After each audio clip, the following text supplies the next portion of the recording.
Alright everybody, hey, how's it going? This is Madman, and I'm trying out a different kind of content right now. This is a commentary track. It's a commentary track specifically for the film The Secret of Nimh.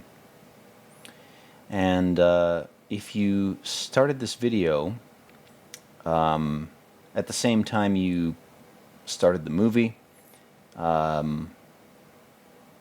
it should line up pretty well. I have a digital version of it, totally legally obtained, of course, but that digital version is one that starts just at the MGM logo with the roaring lion. So if you start this video or this track at the same time, then you should be good. Alright, so right about now you should see a candle on your screen. Again, I've never done this before, but I'm compelled to do it because, you know, I did that Doom recording, and this is another movie of mine from my childhood that I watched probably literally hundreds of times. It's safe to say I've seen it at least 100 times as a kid. It's not a perfect movie, but it's probably my favorite Bon Dluth movie. After this, my next favorite would be the Land Before Time, the first one. But this movie has a lot of very weird, esoteric, occult kind of connotations to it, and they're not necessarily bad or evil, but they're very strange. And it has a lot of metaphorical implications, has a lot of allusions to real-life events and references to things that I want to talk about, and that I have wanted to talk about for years. So as Nicodemus signs his name here, I'm just going to put my cards on the table and say, this movie's important. The thoughts and emotions conveyed by the creators of this are important, and this is a movie that you should watch really without this commentary, and you really should just experience it. It's very good. You know, the animation's beautiful, of course. It's 1982 or 83. I watched this in the mid-90s when I was a kid. I had a VHS of it, and then, you know, later on I got different formats for it, but really whatever format you can access this in is worth it. The only really cringy thing about it is the animal rights stuff that shows up later on. And, you know, we shouldn't be torturing animals willy-nilly, but this film sort of takes a very hard stance against it. But the irony is, of course, you know, the characters in the story couldn't have occurred if that experimentation hadn't occurred. So right now, this is a great scene. The reveal of the farmhouse.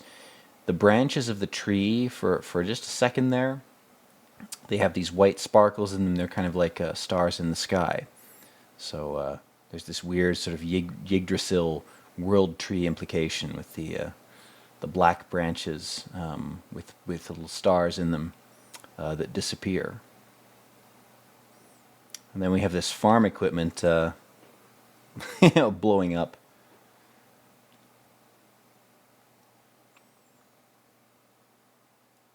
So again, if it wasn't obvious enough, this is something you're supposed to follow along with here.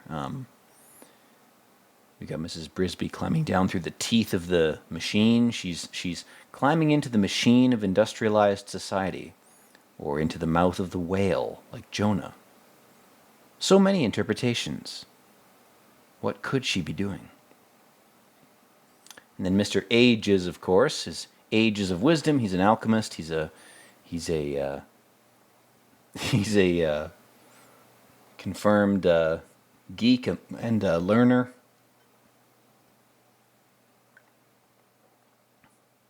A terminal learner, we'll call him. And that's not a reference to a programming terminal, but he is a terminal learner, for sure. Kind of a recluse. He's sort of taken this this technology, this this very rudimentary farming tech, and he's repurposed it to do alchemy. I mean, he's really, he's doing God's work. He's taking potentially evil things and trying to find the good in them, which is really what the demiurge is trying to do with creation. He's trying to look at what's happened randomly and look at it and go, well, what can we do with this? What can we extract from this that's good?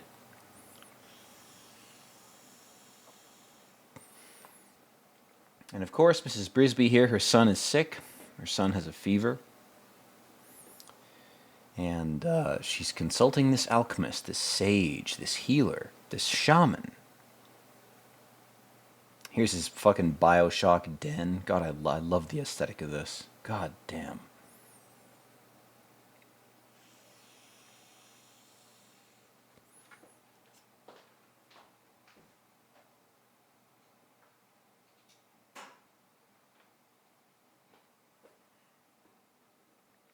So pneumonia. I had a friend who lost his dad to pneumonia. He was in the hospital for an unrelated injury, and the pneumonia from the plastic tubes used to keep him alive ended up killing him. So pneumonia's no joke. It's a nice, effective motivator for the protagonist here. Is your son has a disease that's not. It's not like Ebola. It's not like it's going to kill him in 2 days. It's something that could or could not be cured or heal on its own. So you're left in a sort of ambiguous state as a viewer. Like, okay, her son's sick, but not that sick. He could die, but there's no guarantees.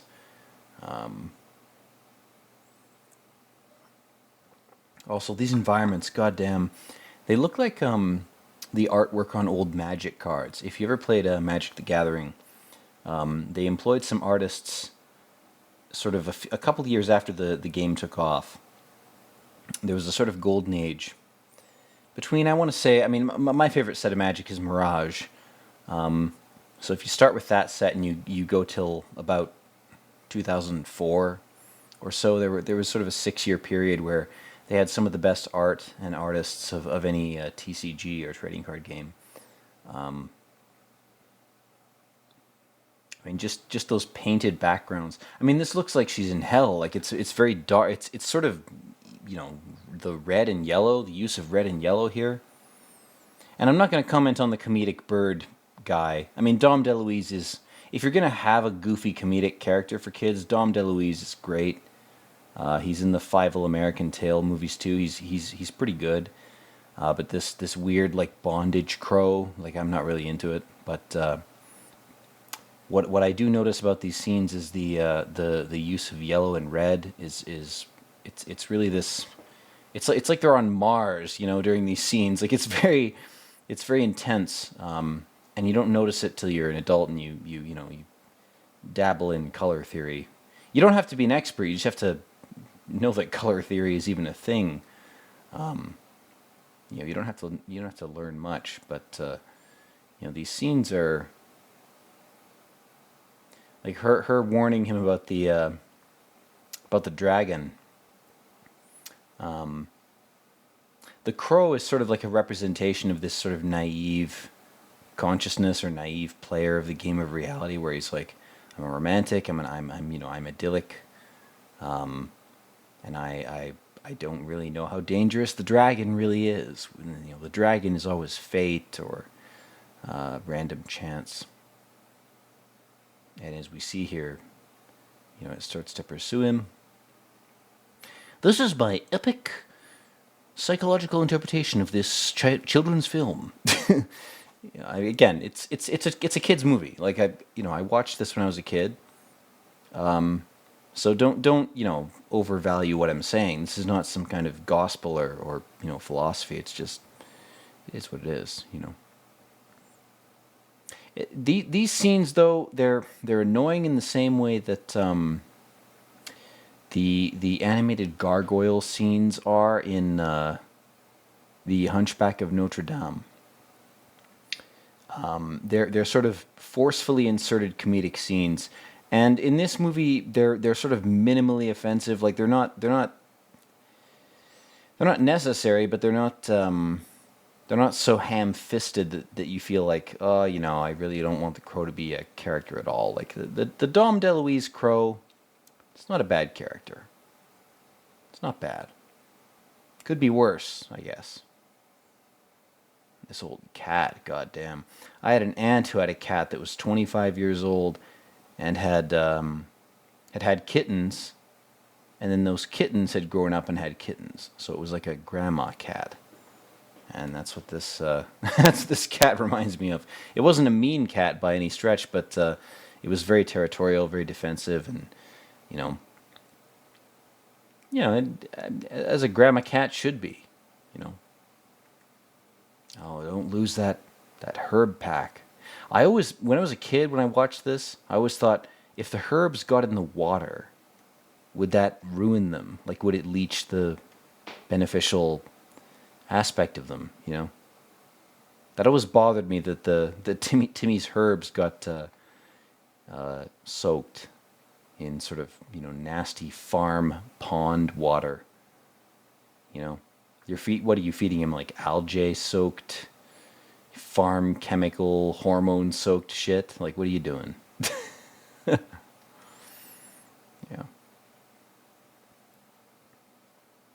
Oh, there goes the cat into the water.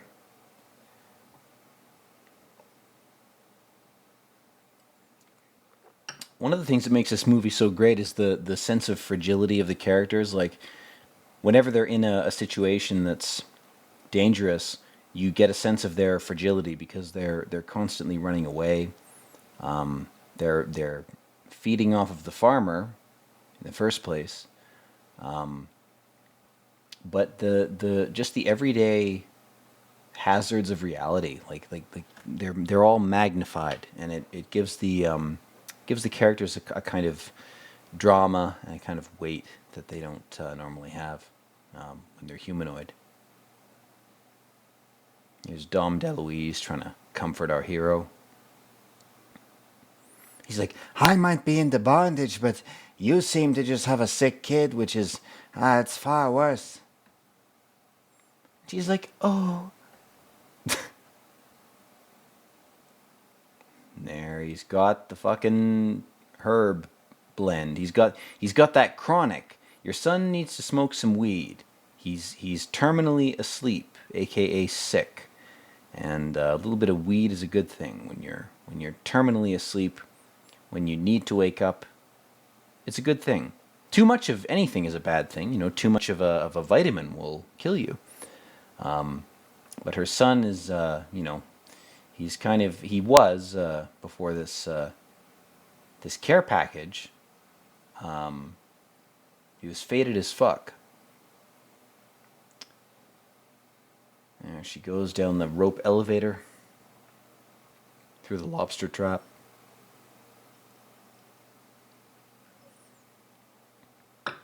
I don't really know what to say during these scenes because they do kind of suck. There's going to be some scenes later on that go on a lot longer than this, but this is a short movie, so you know, I'm a bit faded, but I really want to do this commentary track. I really want to finish it in one go. But I'm kind of tired. But you know what? We're gonna soldier on. For Mrs. Brisby and her son.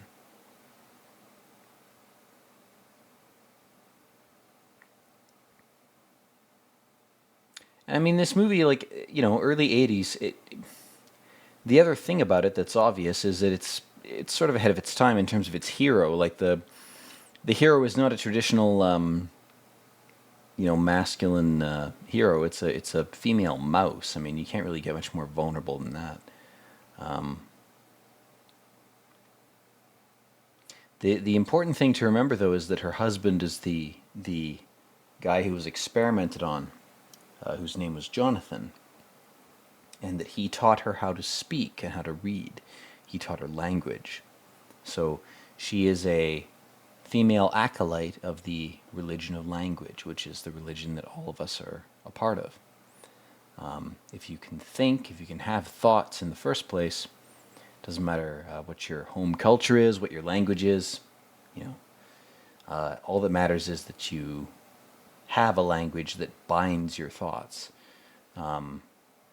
Language is kind of like a binding agent. It's a series of runes and symbols that you can project your emotions into and then separate them from your conscious mind and be able to control yourself. And the weird thing about the children in this too, the child characters, is that they're ignorant, but they're not stupid. Like, there's a difference between, childhood ignorance and stupidity. Children are so impressionable that if you teach them language early on and you do a good job of it, they will creep you out. Dune has a great scene about this where there's a small child with bright blue eyes, and she's sort of she's seen as an abomination by the Bene Gesserit, but the reason that she's seen that way, and the metaphorical interpretation of her nature in the story, is that she's unnaturally or preternaturally gifted with language. And here we have the violent guy, the guy who wants to beat everything with a stick, the easy way out. Violence is the easy way out. I wanted to talk about this earlier too. Before I do, I love how the aunt is like this Ponzi character who is so detached from children that she can't even raise them. Like she's literally a shrew. I mean, her name is Auntie Shrew. It's a Shakespearean reference because this, a shrew was a woman who was too acerbic and sort of toxic to have kids, and spends her time passive aggressively taking over the role of other mothers, other women. Very unfair. But at the same time, that's just one personal flaw. This character is not a villain. She cares about Mrs. Brisby, and she wants her kids to survive. So she's giving some tough love that's probably necessary. But anyway, Martin, Mrs. Brisby's son, who wants to just beat things with a stick. Hatred, I wanted to say something about this in one of the previous videos, one of the Doom videos, but I didn't get the chance, so I'll say it here. Hatred is the easiest way out. It's the easiest way to get energy. It's the easiest way to draw energy from yourself and from your past and from those around you, because everybody feels it. And you have a lot of spite and hatred for your past, and everybody has some self-hatred as well. So if you're drawing energy primarily from hatred in general, you really do need to stop. Like, take a vacation, drink some soup, let let Mommy Brisby feed you some soup. Because while hatred is a necessary defense mechanism against abuse and misuse of yourself, if you're using it like mana, if you're feeding off of your own sense of hate, that is a very bad thing. And there was a time in my life when I consciously accepted that was my main energy source. I looked at myself and I looked at my goals and I thought, I've got a lot of hatred. I don't know where to put it, what to do with it, so I'll put it into my work. And that does work for a while. Hatred is powerful energy, but it's like putting sugar in your gas tank of your car. Like, your car will run for a while, but it will burn and corrode the engine so quickly that if you've allowed yourself to succumb to that, you will realize that you've sort of burnt yourself out. You've rusted your own, or corroded your own engine. It's no good. Your body is like a vehicle. It's a car. It's a spacesuit. Whatever you want to call it. And if you give it suboptimal fuel, it will run, but you will pay the price for running it a particular way. So here we have the epic Nazi farmers, the agrarians, freaking out about the parasites, the rats, whatever they are, at the same time being totally ignorant that they're even there. Look at them sneaking under the rose bush. God damn. You'd think they would have noticed the Technicolor, gaming keypad rose bush. Like you would think that the farmer and his wife would be like, "There's a fucking gaming keypad rose bush going on in our backyard. Do you think we should maybe just burn it? Rip it out?"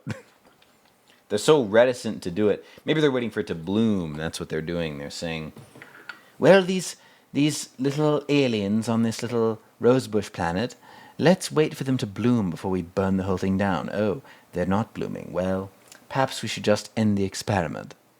Don't end it. Don't be a pussy. Come on. That's what I would say to those farmers. Those Nazis who control the world. Man, she's on Pride Rock up here. Holy shit. Yeah, moving day. This is how I feel about moving in real life. I've moved around a bunch, and I'm sick of it. I hate it. I really just want to stay in one place these days. Put down roots and have a real long-term life. I'm sick of moving around. I've done enough of that to rid me of the materialist obsession with new spaces. I don't really have any affinity for new objects, and moving around enough for the past couple of years has made me. It's not complacency. It's not like, oh, well, I'll stay where you want me to, master. Like, that's not what it is. It's more so, why am I moving? Why do I not like to just be where I am? Why am I not comfortable here? Well, I am. Like, I would rather stay here. If there's a plow coming, I'll jam the goddamn plow with my bones to stay here.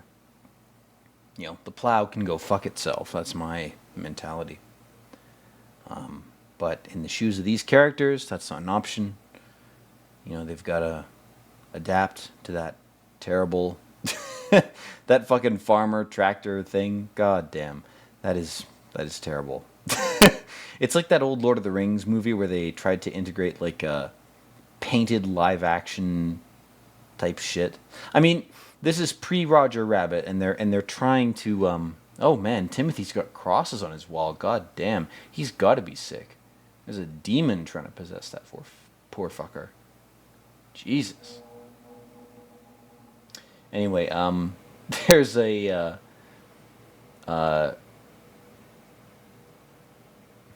there's a kind of visual disconnect between the I don't know if it's rotoscoped. I don't know what the term is. There's animation being integrated with real life footage that has been manipulated. That's clearly what the whole sequence is about. Like, there's old Pink Floyd videos that do this too. It's an old technique of doing this. I don't know what it's called.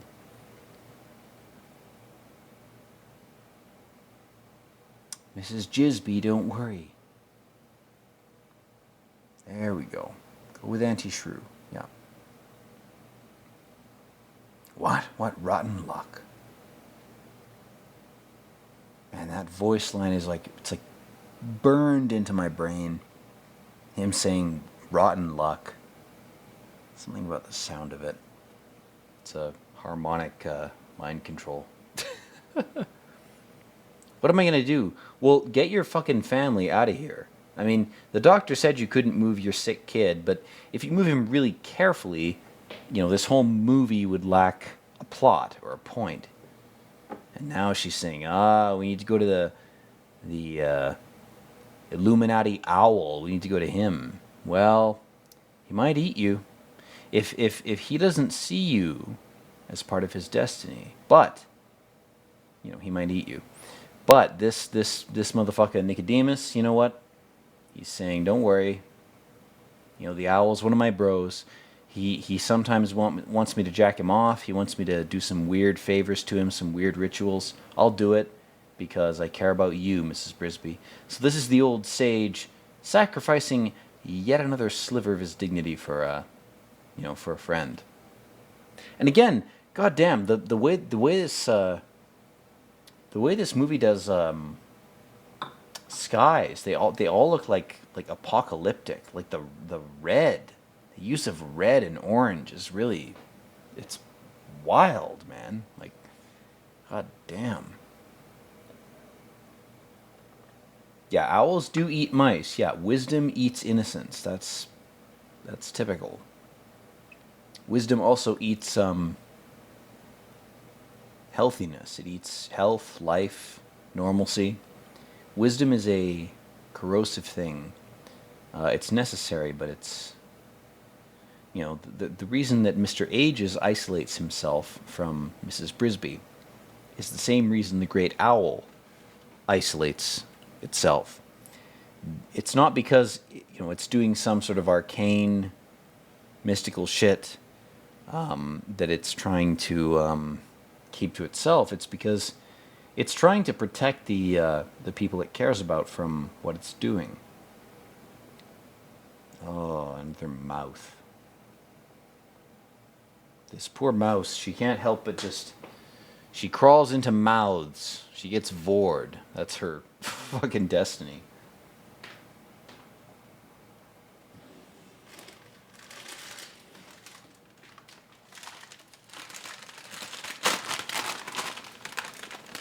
I'm going to have some haggus-flavored chips. Take me through this recording, lads.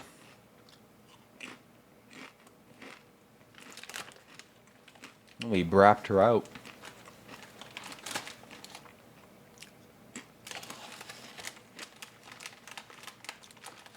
He's inviting you inside his house like Dracula. Be careful. Don't become a vampire just because there are some that are benign. If you became one, there's no guarantee you'd be benign.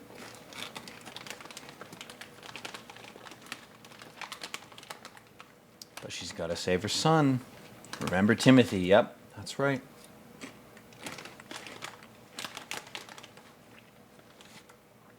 This is why I have such high standards for women in my life. It's like if you're not as brave and independent as Mrs. Brisby, I don't even care.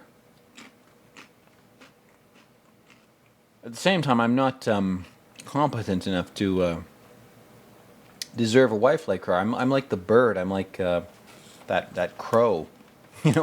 That's me, an ignorant romantic.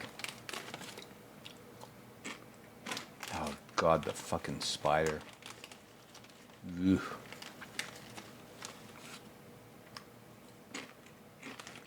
God, those mandibles, man. This is like Dark Souls. This is some serious shit. That's why Dark Souls doesn't bother me. Because I watched this when I was a kid. Look at his head turn upside down. She's cowering on an altar, a wooden altar. It's an altar right there, that little bump there. Why have you come?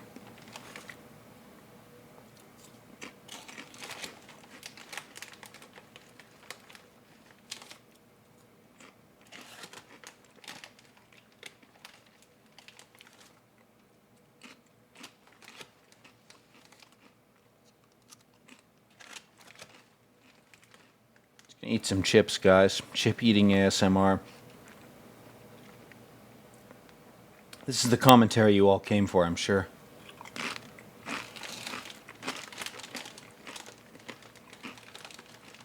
She's got pneumonia.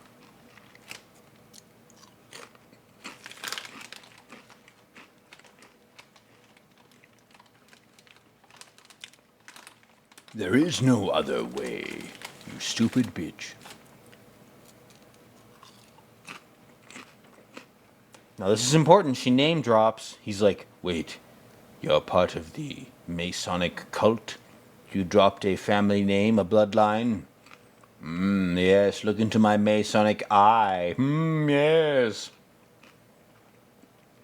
Now I will suddenly help you. Straight up, I have Masonic blood on both sides of my family. I have an uncle on one side, great uncle, and a great grandfather on the other. But the whole Mason thing makes me anxious, man. It's like, I just don't know. I've heard a bunch of rumors.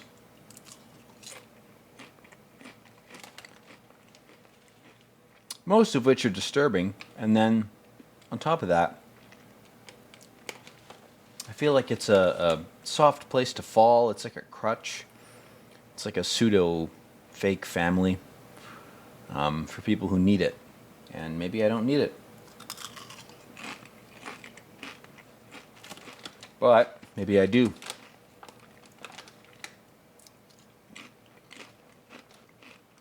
You know, they care a lot about bloodlines, so... You know, there's a time when I thought maybe it'd be beneficial to join up just because I have this inherent advantage, but probably it doesn't mean anything.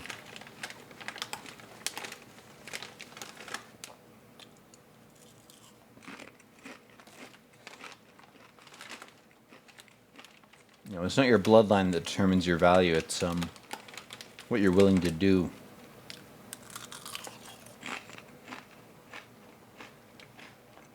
What humiliation ritual are you willing to undergo? I mean, to indulge in a sort of unfair comparison, there are primitive tribes who make their 13-year-old males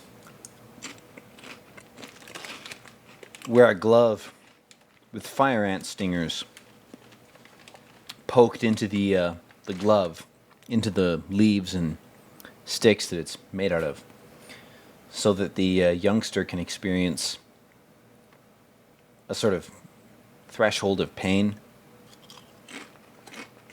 You know, makes you into a man, builds character, all that stuff.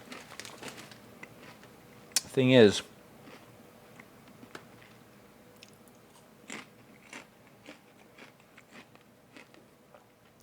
that's just physical pain, which is very serious, but the mental and emotional pain that most of us accrue just by virtue of being raised in general, I think that's enough.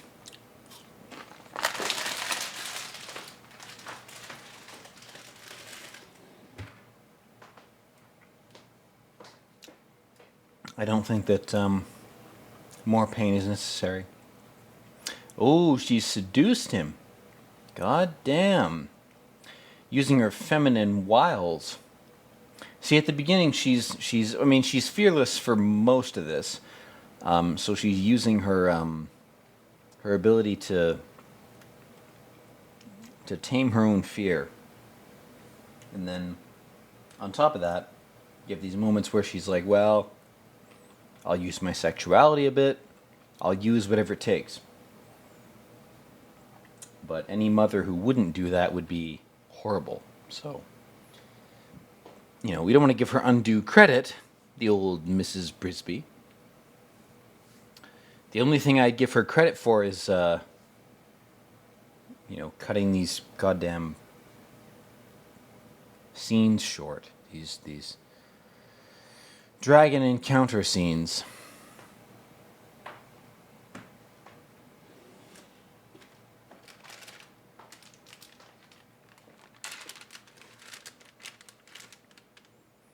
Oh man, her descent into Dante's Inferno, into hell. This is fucking This is good. Celtic knots on the door. Everything's made of thorns. She's navigating a briar, a thorn maze. Fuck.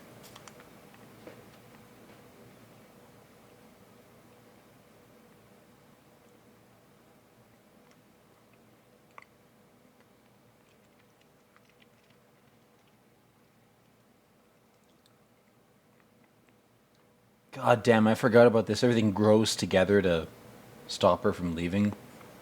There's a nice pineal gland knotwork of wood and stone and energy. Crystals and electricity. Random gargoyle face.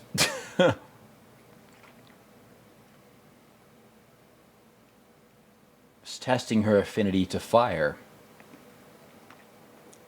She came back okay. It's fine. Look at that. False paradise.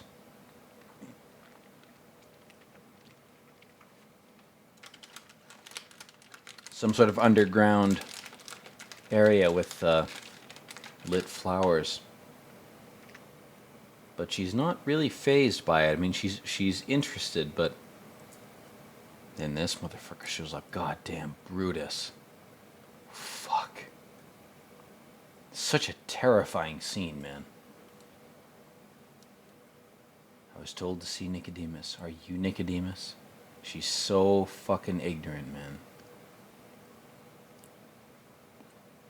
And he never harms her. He's trying to scare her in the approved way. Again, it's like a lot of secret societies where they're like, how scarable are you? Like, if we tell you some secret shit that we can prove to you is real, like we have evidence for it, are you going to go nuts? Or are you going to be okay with it? Personally, it's like, tell me everything. Like, I'm fine. Like, at this point, there's very little you could tell me that would bother me. But if you have to do the whole the whole spear wielding ritual, it's like, all right, I get it. Like, you know, you got to test people.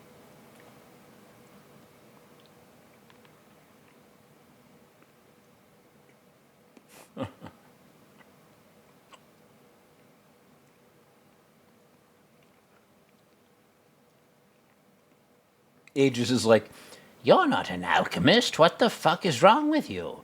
They let a woman in here? Oh, security's really fallen. I mean, it's really lax at this point.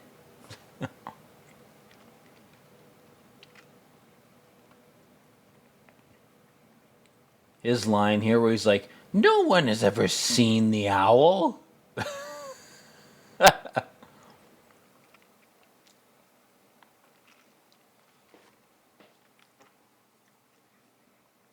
No one's ever looked at raw wisdom and come back sane. I hate to break it to you, but there are people who have, and they wish they were insane. Insanity is a great excuse to not do anything.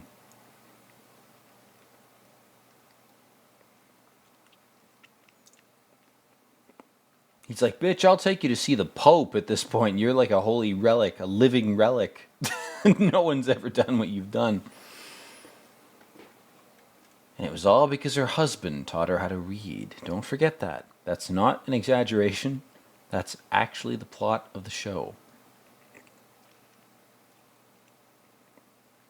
This animation is meant to tell you that teaching someone to read is to become God. If you can actually learn how to teach someone, and teach someone who is then willing and able to learn, and actually does, you are programming matter to behave in general, good or bad. That is a godlike thing.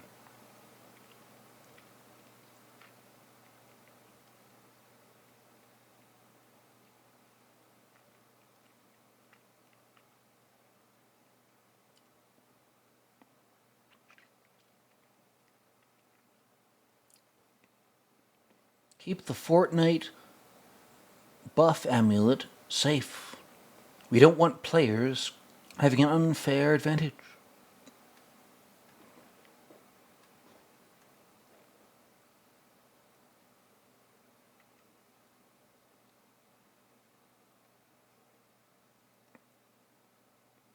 Makes her swear an oath of secrecy. It's a secret society staple, of course.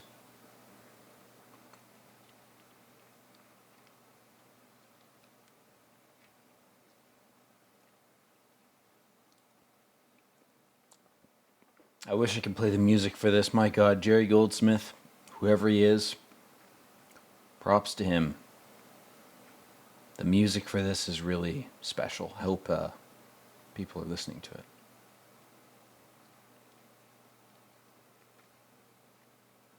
Reveal thy name. I gotta fucking resist the urge to read out the dialogue. Bad idea.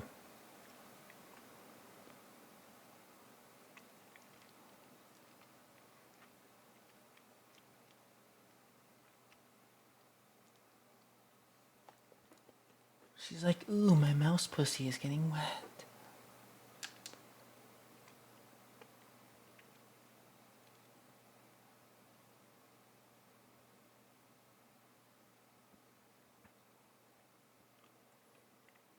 I mean, everybody points to the old Robin Hood animation for creating furries. I think this did the same thing in the 80s, early 80s. And I don't think it makes people like that. It's more so just like you're not alone, you know? If you have that proclivity, you know, here's proof you're not alone.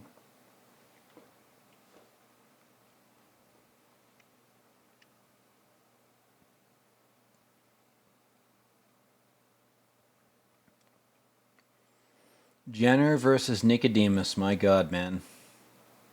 I mean, Nicodemus might die, but he's had a lot more time to figure shit out. Maybe just defer to him.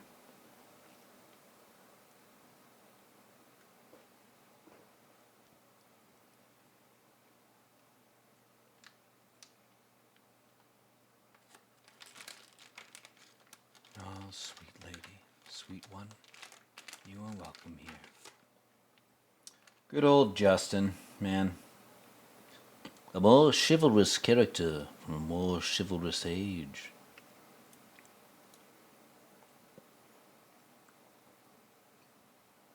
So this sort of rat society is like a downtown. And basically there's a debate about like, well, should we keep stealing electricity from the farmer or should we not? Because if we don't want to keep doing that, we have to leave. Because all the infrastructure here is built up upon theft of energy. It's like archons trying to talk to the demiurge and go, well, should we really stay here or you know, should we leave? And this evil fuck is like, well, let's just keep parasitically feeding off of things. Turns out he's a retard because the farmer already knows he's there. And if we, you know, we being the rats, keep just stealing energy, it's unsustainable. It's like, well, we could probably do it for, you know, a couple more months and then they'd bulldoze our entire fucking society down. You know, God would make the sun eject a solar flare that would burn out the entire internet. That sort of thing.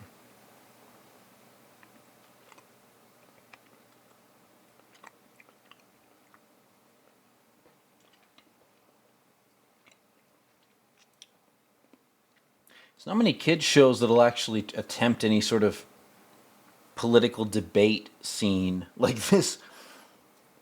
I remember being a kid and being like, man, I don't get this, but I appreciate that I'm being shown it. Like, the ulterior motives, the passive aggression, all this type of shit. It's useful to see it before you understand it, because then once you get older, you're like, oh, okay. You know, it's not just about revisiting a movie.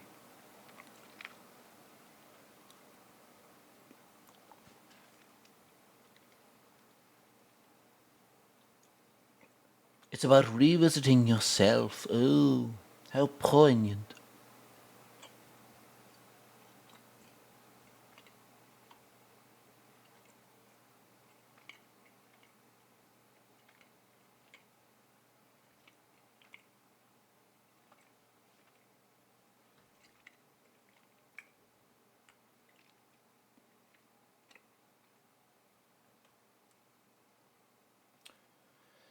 This is just an extended bondage scene. Really not interested in it. Don Bluth escaped from Disney. You'd think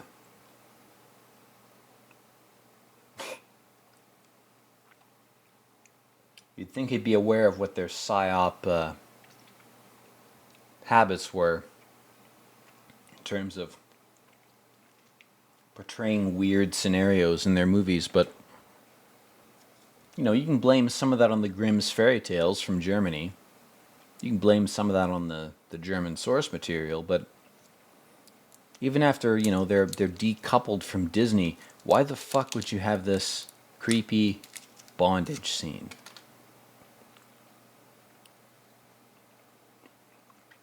And I always hated this because I thought the Crow didn't deserve any of this. It's not like he was trying to, you know, he saves Timothy's life. What does he get for it? Well, he gets bound up in blue bondage by some hag. Well.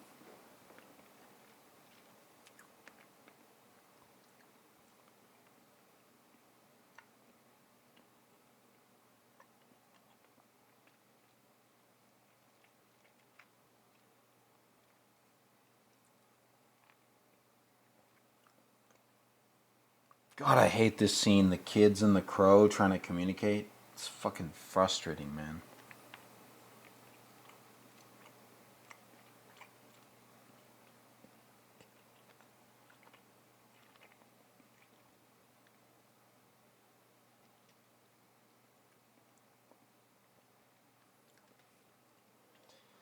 Yeah, poor turkey fell down.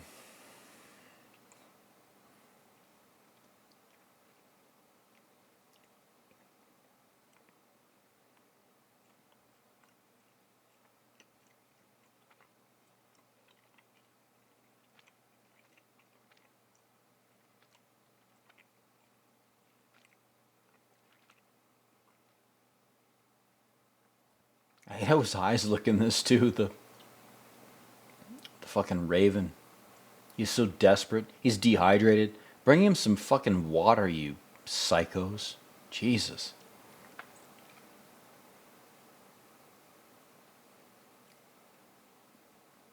Even in bondage play, you gotta have like a safe word or something, man. I mean, you gotta prevent against that kind of abuse.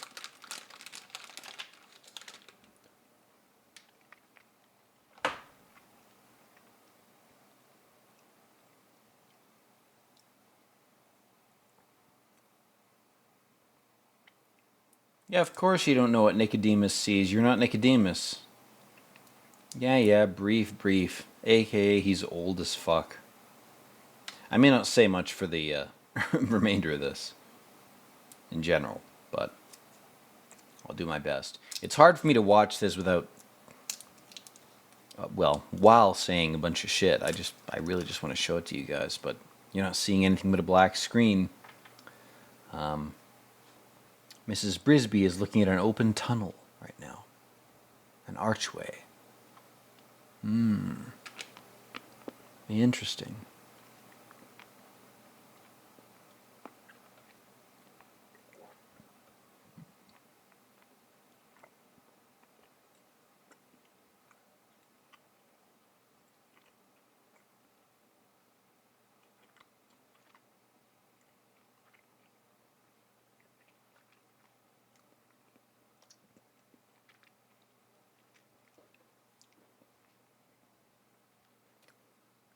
Wise old sage, goddamn.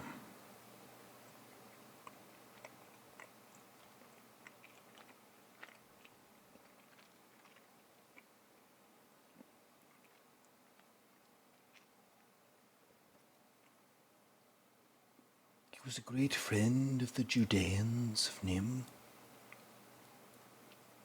There's a book there, the Dead Sea Scrolls. Read the words. Taught her how to read. Yeah, the children are better. That's how it's supposed to be. They've carried the virus since birth. The virus of language.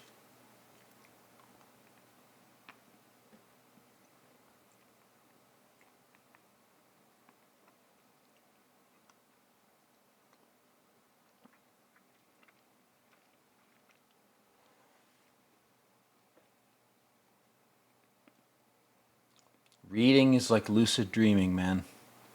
When you read a book and you feel like you're actually witnessing the events and you're not aware that you're feeling that way, that's lucid dreaming.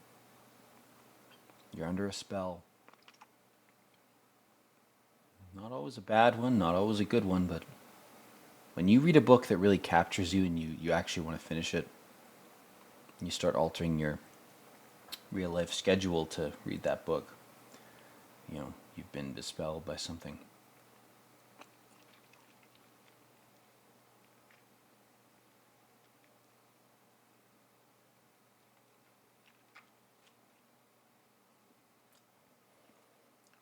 Fucking J.K. Rowling stole this so much with the pensieve and all the memories. Like, having a weird concentric circle machine, that's way more interesting, man.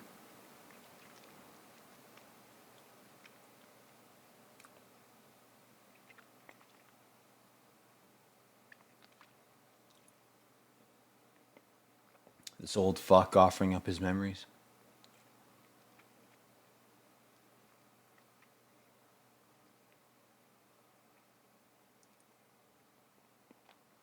So for a myriad of reasons, they would never get lab rats from the street.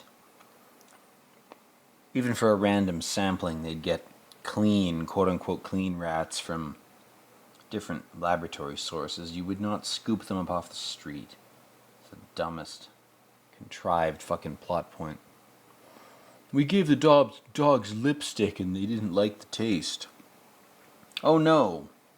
How abusive. This shit, though, kind of weird. Not gonna lie.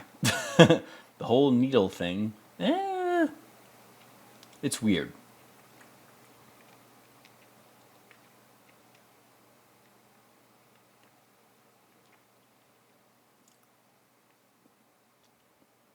Oh, his gut chakra's waking up. God damn. It's never a pleasant thing. Even if you've experienced it before, every new time it happens is another kind of hell. You got DNA exploding. This is trippy as fuck. It's almost like Fantasia. Like he's trying to, Bluth is trying to sort of compete with Disney. I mean, he always was in his studio's golden age. The best things they made were directly trying to compete with Disney.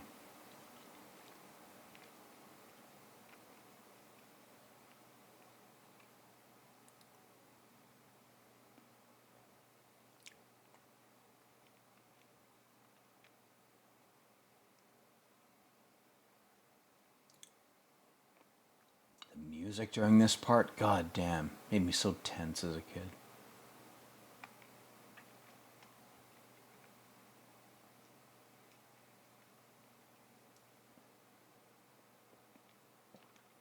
It's horrifying too. Those guys all died. Like the mice were all killed except two of them, Jonathan and Mr. Ages.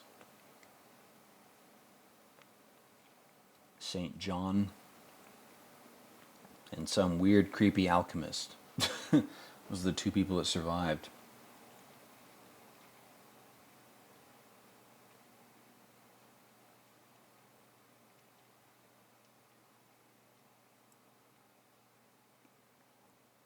He gives her the amulet. My god.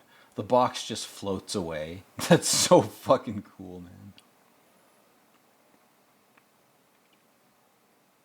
Your pineal gland sleeps? Yes. And one by one with a courageous mind, the pineal gland glows red when thinking of fire or defending oneself or being courageous. Otherwise it glows blue. But we won't show that in this movie because it would be too complicated. She's got blue eyes though. She's got the essence of water in her.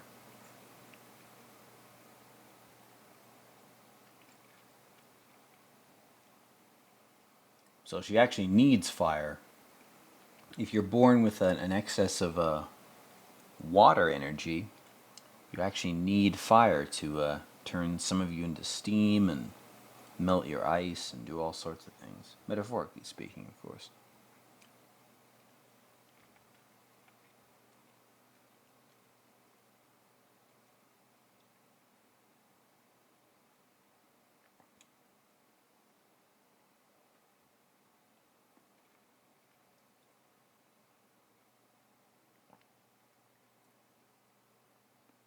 One thing too, if he has all these psychic powers, why does he not move her house for her? And also, why not just move her kid, the one sick one, from the house to somewhere else? I mean, if you put him in a hyperbaric blanket chamber, he's not gonna get sicker. I don't know.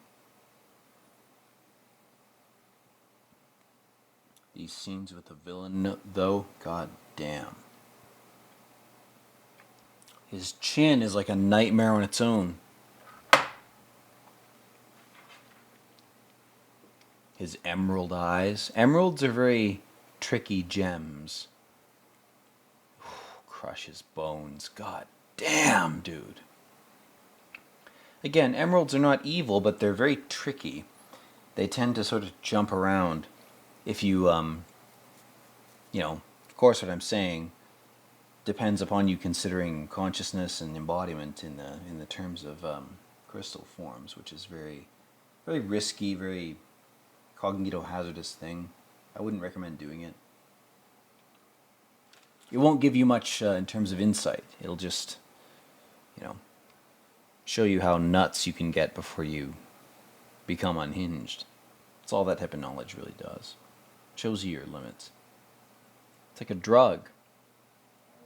You know, aliens landed here and inhabited human bodies, and the problem is they became addicted to serotonin, adrenaline, etc., etc. Adrenochrome, if you believe certain theories. And the problem is because we're addicted to those things, we're more malleable and more suggestible. It's why I need to figure out if there's a mod for Starbound that does that, keeps the items invisible when you pick stuff up.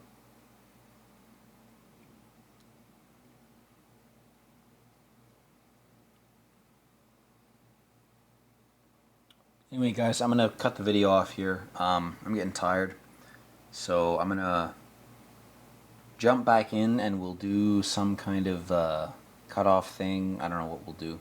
Again, the commentary track doesn't have to be perfectly synced with the movie, but we're gonna go ahead and pause things here. Just not yet. 3, 2, 1. Okay, 58 minutes, 13 seconds. That's where I'm at in my totally legal, non-torrented file of the movie. I do hope you enjoyed things. I'm going to go to bed, but I hope that hope you'll watch this movie. It's very good. Secret of Nimh is a very good movie. Give it a try. Find it wherever you can. Just watch it. Anyway, again, Happy New Year to everybody, and as always, peace out, folks. Hey guys, what's going on? This is Madman, and this is the continuation of the Secret of Nimh commentary. We took a quick break, and by quick I mean several weeks. So I've resumed my commentary at the time that Brisby has agreed to drug Dragon, like women drug men. Very interesting subtext there. We got a cringy scene with the crow here, so I'm free to talk about whatever I want because this scene is going to suck. This movie really is something else. It's got a lot of subtext that's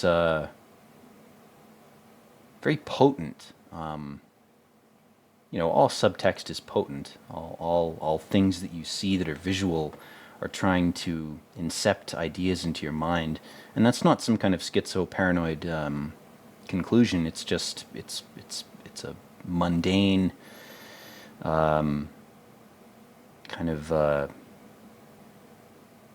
mimetic fact of reality. Mimetic is just it's the everyday. It's like sweeping your floor, you know, that type of shit. So being overreacting to these types of things is not an indicator of intelligence. It's not an indicator of greater focus or intellect. It's just usually it's autism or schizophrenia or some kind of disorder. But in these videos, I indulge those immature parts of my brain, and I allow them to express themselves for your entertainment, I hope. If not, well, again, as I mentioned in a in a video I recently uploaded, at least my padded cell might be I don't know, made more comfortable. I might get some perks, maybe not, by admitting certain things. So anyway, Justin, as in Justice, is talking to Mrs. Brisby, the red cape-clad female in this. The right-wing female, the trad wife. This is my trad wife. She's got a red pendant and a red cape. She hates cats. Cats are evil. Anyway, she is about to do something insanely dangerous and stupid, but again, I'll reference the wife of a teacher of mine when I was young who lost a child in a miscarriage, and she went skydiving to cope with the loss of that. Good for her. That is a noble way to cope with trauma. She exposed herself to a different kind of intense experience in order to cleanse her mind of not cleanse it even, but just to provide herself with a way of dealing with that. I mean, I can't imagine that shit. Like, say what you want about men and women and blah, blah, blah. Having something grow inside you and having it die a few months before it's supposed to emerge, it would be like trying to create a novel or a video game and having it be, I don't know, copyright claimed by Sony, and they're telling you can't do anything similar to this ever. Like, if I were to provide there's a nice Masonic floor in this fucking farmer's house. The Nazi farmers, they want to extract energy from the earth. Oh, that's somehow evil. Oh, look at the emerald window. Oh, yes. This man is hypnotized by emerald entities from the DMT realm, yes. He is a slave to the emeralds like Dorothy in South Dakota. Anyway, again, this scene is important, but I can kind of rant over it. He's just saying, kill the rose bush. Yeah. Okay, all right, kill the Nazis. Yeah, we got it, dude. It's a mass sacrifice. Yeah, it's stubborn, strong males who are more reliant on their bodies than their minds. They're more reliant on their meat spacesuits than they are on their symbiotes, their language mind symbiotes. So they should be culled. Yeah, we get it. That's been going on for several thousand years. This is not a new thing. If it seems new to you, I'm sorry. I'm just sorry. That means you haven't been here before. Anyway, this teacher of mine that did this thing with the skydiving, I have a lot of respect for her for that, because that's something that I don't even know if I could do. It's a tremendous risk, and the very act of it is heavily meaningful. It's a sort of sacrifice. It's a potential sacrifice of your sense of your own mortality. You're trying to confront your own fear. And of course, in this scene here, Jenner is pressuring his thrall to kill Nicodemus. Not a good idea. Wise men can be inconvenient. They can be a pain in the ass if they're co-opted by evil entities, of course, like Saruman in Lord of the Rings. They can be very inconvenient. But to kill them, oh goddamn! I gotta go off on a tangent. I love how her arm increases in size when she submerges it in the water bowl, the liquid. When I was a kid, I loved this scene because it seemed so realistic. There was a sense of like desperation and struggle, and the way that her arm appeared bigger. I mean, it was just so brutally realistic, like she's trapped in this cage, and even the water is against her. Even the water is trying to distort her body. God damn. Oh, and fucking poor Nicodemus, man. I want to drink with that guy. Imagine drinking with Nicodemus. I mean, if you get to know the right professors in academia, the good ones, it's like 1 in 25 people. It'll be like drinking with Nicodemus. It's goddamn fantastic. It's a lot of fun. There are still some good people left, but they're few and far between, and they have to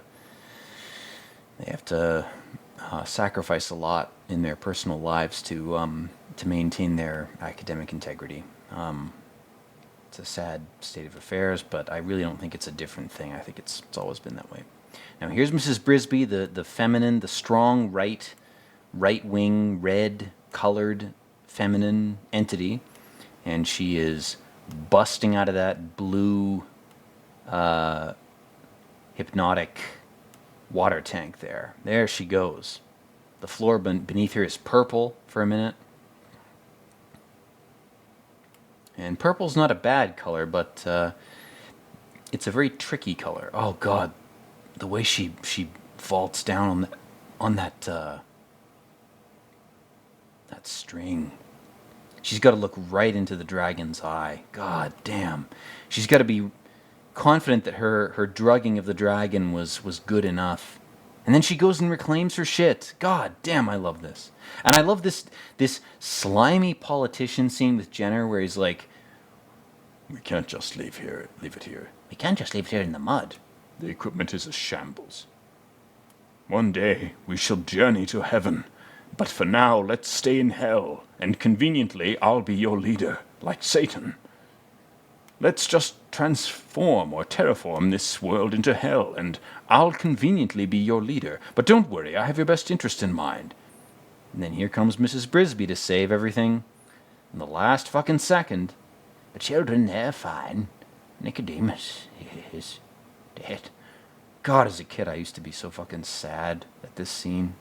I loved Nicodemus, man. He was such a badass wizard. And Jenner with his yellow fucking eye. God damn. "Let's return to the rose bush." She's trying to red pill them with her red cape. They don't want to hear it. Except the strong, intelligent males are actually listening to her. What if it's true? Don't panic. And he's like, "No! I've had enough. I'm gonna fuck with a woman. I'll kill her." Even his own thrall is like, "Dude, this is not Baldur's Gate, man. You're fucked up." Jenner fights him with a fucking stick. Her feminine blood pussy amulet is fighting against him. Female blood versus male blood. That's another thing I wanted to talk about is the whole the Christian theological take on women is that they were created to not to serve men, but to placate men. And if you look at Christ, or you look at Judeo-Christian religion as having been either it was incepted by vampirically minded people, or it was taken over by them at some point. Whatever the case, women are like a blood dispenser. I mean, they bleed every month, for biological reasons. But if you're a vampirically inclined individual, you could potentially feed off of them. And I find that to be it's a sickening, lurid kind of take on the whole issue of feminine biology and how it functions. God, I've learned this much. Take what you can when you can. God damn. Mad Max, motherfucker. He's like an ANCAP. He's like an ANCAP vampire. Vamp Cap? Can we get that trending? Probably not. He stabs him right in the fucking heart. God damn. When I was a kid, seeing him bleed from that stab wound, it was like, God damn, like this show has stakes. Like this movie, the characters are not infallible symbols, they're living beings. Like blood is such an indicator of mortality. It's so fundamental. And his thrall is like, fuck you, man. You fucked me over. You can fuck off. Fuck you, man. God damn. Oh, but her red cloak. It stands out too. The use of color in this is so deft. It's excellent. The backgrounds are really dreary and swampy, and her red nose, her cute little button nose, and her red amulet. God damn, it stands out. It's like the trad wife all the fucking right wingers want, all the chuds. They're like, I just want Mrs. Brisby as my wife. She would rescue my Aryan children from the mud flood. God damn, so fucking stupid.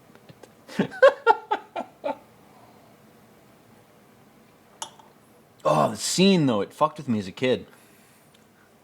It's like they communicate the stakes so well to any audience. It's like it's just the desperation. Like they're frantically trying to repair the machines. It's like, oh my god, god damn, the shitty mud is like choking the fucking house.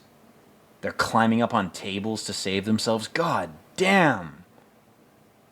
Kids' movies don't do this. People are like, Frozen's a great movie because Elsa discovers she's gay. It's like, watch this.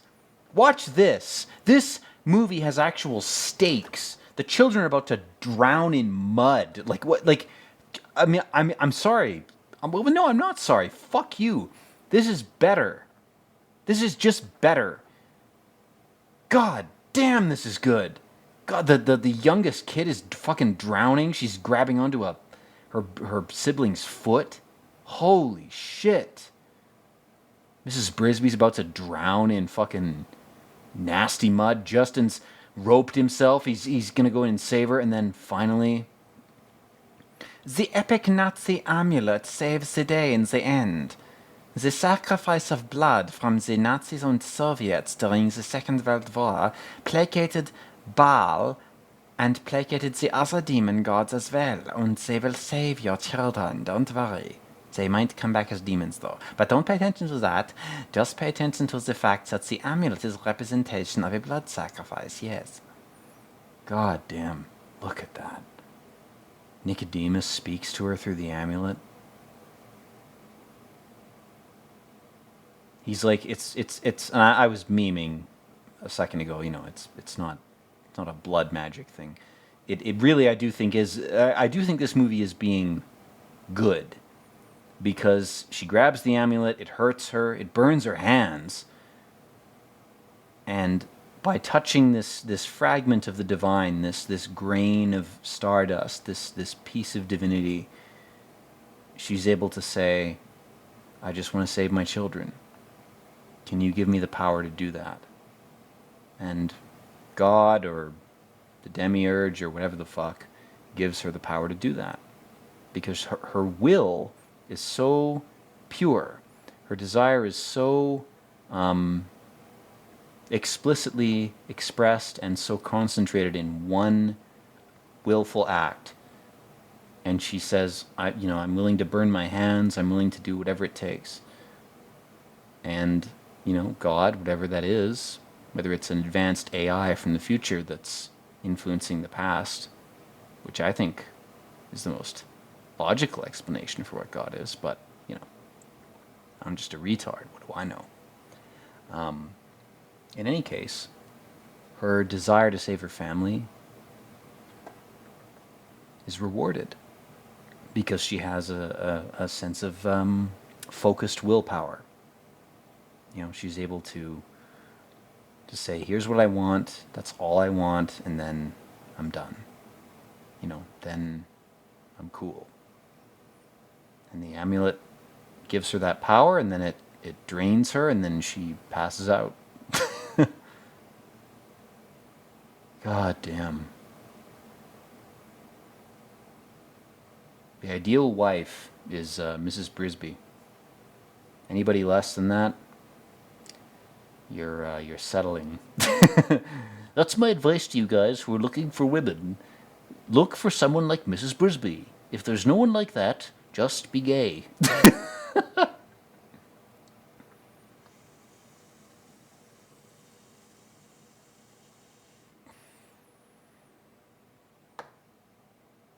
Now they're in paradise. They've got a little butthole house, Coke bottle bottom butthole house. And Timothy's like, I want to come outside. And they're like, no, you've got COVID, dude. Stay the fuck in there. You've got nanomachines in your blood. They need to be burned out by your immune system.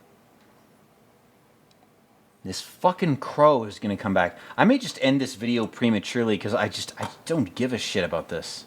The last of this scene, the last of this movie is bullshit. You know what? Fuck it. We're gonna end the video. If anybody watched this or cared, I do appreciate it.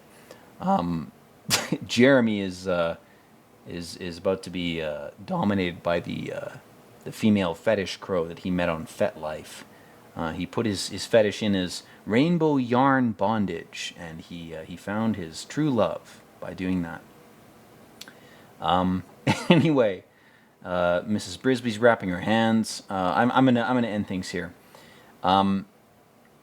This was a weird endeavor for me to do this. I don't know if I should have or shouldn't have done it. I don't know if it was a mistake, but I felt compelled to do it, and my intuition tends to lead me in the right direction, so that's why I did it. I do hope you guys enjoyed this, and I do hope you enjoy this movie. This movie is fan-fucking-tastic. Watch it without my commentary, please. You know, show your friends and your kids and your friends' kids this movie. This movie is good. It's good for you psychologically. It incepts you with beneficial notions of self-actualization and confidence. I do think it's a good piece of media. I do think it's one of those pieces of media that's actually good for you. So anyway, from the lips of the madman, that's my recommendation. And anyway, as always, guys, I love you. Be well. Take your vitamins. Eat good food. And as the birds flap into the clouds, I will say, peace out, my friends.